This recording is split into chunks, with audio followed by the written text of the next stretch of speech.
smaller man. You know, the old adage is, good big un beats a good little un.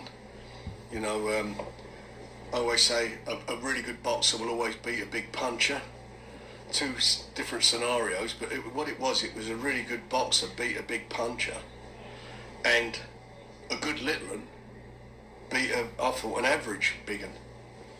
Ooh. He just wasn't there. Ouch. There was nothing from the start to the finish. There was no deviation in tactics. It was like every round for him was repetitive. I think he had a little bit of success in about the sixth round, didn't he, where he caught him. And at that stage, we was all wondering, everybody was wondering, has Usyk run out of gas? But he didn't. He got his tactics bang on, and the big fella didn't go out there and do what he should have done, which was impose himself. And you know, as we said at the last, in the last interview, I said he's there at the end. They'll hold his hand up, because to be there at the end, he'd outbox him, and it was hurting him. He hurt him a couple of times. He hit him with some good shots, and a big, a big mention for Lomachenko's dad. I mean, he's a really exceptional trainer. He obviously gets the best out of his guys. You know, up to the year 18 months ago, Lomachenko for me was the best fighter in the world. You know, tremendous mover, great boxer, and economical with his movements and his punches and the angles he finds. And it was a bit like that with Usyk. Those are the words, once again, of Frank Warren, as he states that Anthony Joshua is average. Okay, and then have you heard, he explained why. He did the same things. It was redundant, competitive, redundant, round by round. He didn't get the job done.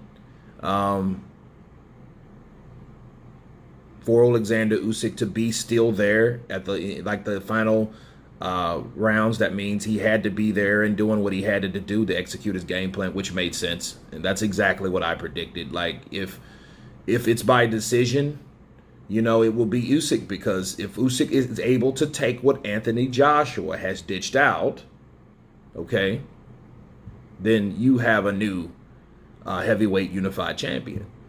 Former cruiserweight undisputed champion, Alexander Usyk, because that means Alexander Usyk was able to do successfully do what he needed to do to get the job done. Now, what I want to talk about is the average part, okay? We know this is Frank Warren. We know that he is the rival promoter or whatnot, So he's either not going to give credit to Usyk, which he has, but the thing is, you see the tendency to downgrade a fighter instead of elevate the other fighter. What we have here, he said, well, hey, we had a good little fighter against an average big fighter. So to him, AJ's average based on the things that he did in that fight. Now, the thing is, styles make the fights, to dictate who these guys are, and to this magnitude. Anthony Joshua is a guy that he's a very good fighter, okay, versus a special fighter. That's the difference. See, all the accolades he just gave Papachenko, okay?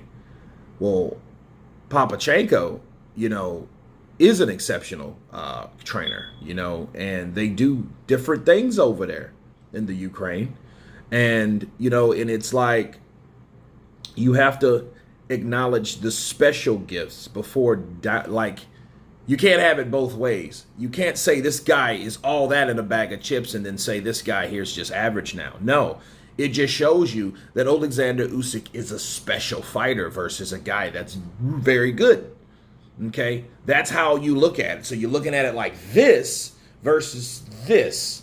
Okay, both of those are heads above most boxers, which are here in this area, right?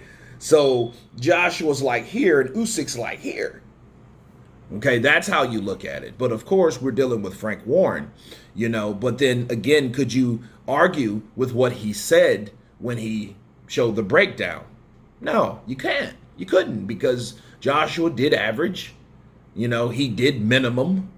You didn't see him any type of urgency. You see him trying to figure out Usyk from rounds 1 to rounds 12, but except now he's tired because he's been 11 rounds with this guy, and in the 12th round he's still trying to make stuff land. Yeah, maybe urgency. The only time I seen true urgency from Joshua or any type of difference, when I think it was the 9th round. You know, when he started landing to the body, had landed a couple good right hands, but there was no follow-up. You know, and I think what he should have done, he should have started throwing combinations to the body. Instead of that one right hand to the body, no, how about a jab right hand and then back to the body, cut the ring off, throw that right uppercut, which he had a home with, back to the body, okay? Then maybe try a left hook, but that's only when he's on the ropes, when you know he can't go nowhere but right or left. You know what I mean? He can still always duck or slip, but you know what I mean? But if you got his back to the ropes, that's a good chance to go upstairs. But that's just my own assessment of it. You guys tell me what you think of Frank Warren's statements about Anthony Joshua. He's average at best. Of course, please subscribe. And you guys been Counterpunch.